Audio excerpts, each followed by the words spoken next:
about it, think about it, think about it, think about it, think about it, think about it. I should also say I think this is a recognition of the importance of Africa to the United States. Kenya is the country that's being honored, but it is I think it's a recognition that Africa is a very, very important continent, certainly to the world, but particularly to America in the next 20 years. Why? What's up, family? This is your man, not your boy. Go Black to Africa. I want to do this video because here it is that the ambassador of Kenya from the U.S. is being questioned about several topics. Two key topics that I keyed in was one where she is sharing about the so-called future of Africa being the leading of population as well as opportunities.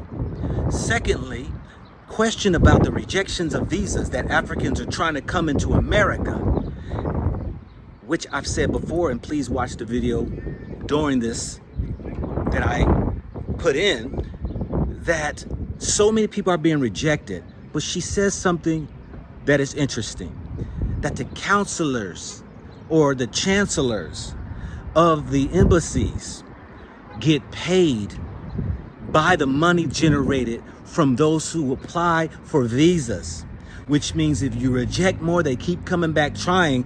That means that money then is generated because it is used to pay for the employees. Check the video out. I'll be back. I think one of the reasons I was asked to be the ambassador to Kenya was because of Silicon Savannah. That smells like bullshit.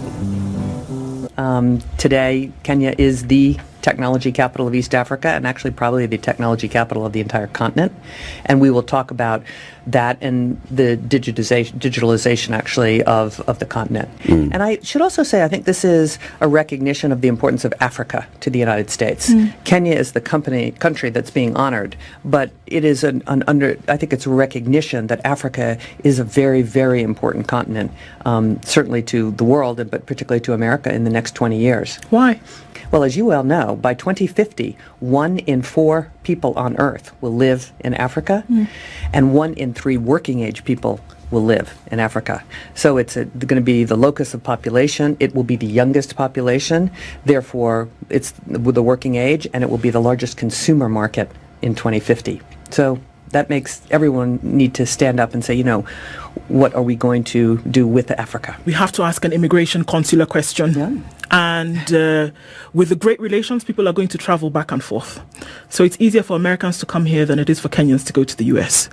And one of the big questions is spousal visas for individuals who may be on the other side and are not able to get their visas for their spouses to join them. And we're not talking about months, we're talking about years for this to happen.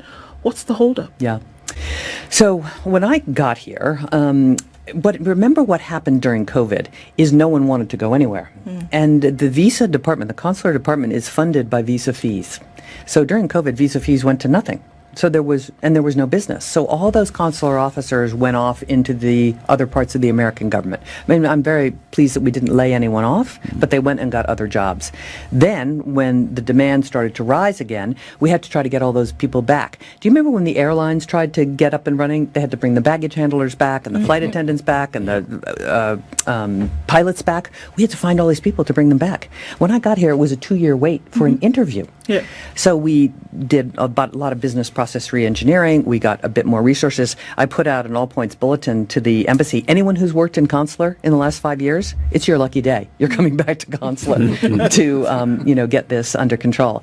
And we brought that wait down to 2 years. Then everyone in Kenya figured out they could get visas again, so the demand went back up. We brought that down.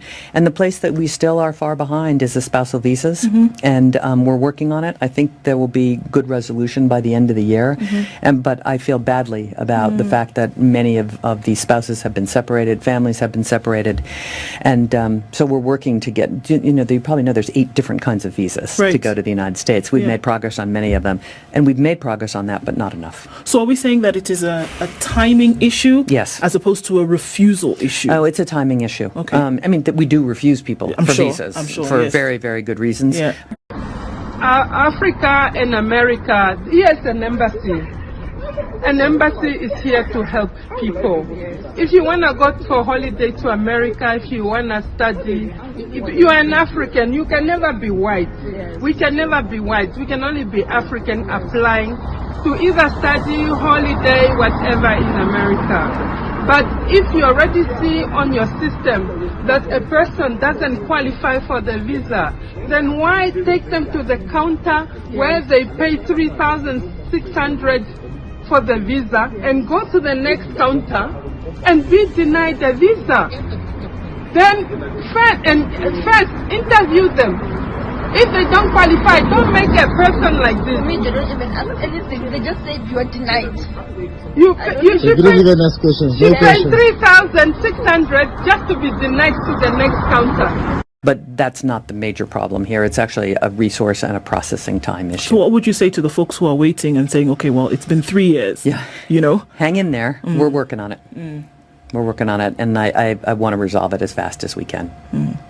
Do you think the costs for an American visa is justified? You know, I don't set those prices, and so it's hard for me to know. They do support, those visa fees do support a very large organization and a processing capability. And I don't think I had an appreciation as a private American citizen not working in the State Department of the work, the very good work that the Consular Department does. It's a very difficult job. And, you know, you're seeing hundreds of people a day, you're trying to make decisions, and you're very aware of the cost of being wrong. The cost of being wrong and letting in, for example, the 9/11 hijackers. It's a big problem. And so you have to be very thoughtful about, you know, trying to do the right thing, to be fair to people, to be responsive, to be customer service oriented. At the same time, you have to be very thoughtful. Right. About who you let in. Because what we hear, very many complaints of people who have applied for an American visa. Yeah. They have endured the long waits. Finally, they get the day to go to the embassy. And just few minutes, they get the wrong slip. Yeah. And that's it. Yeah. Their money, their time gone. Yes. Without adequate explanation as to why they're not getting the visa. Yeah. So what do they need to improve on? So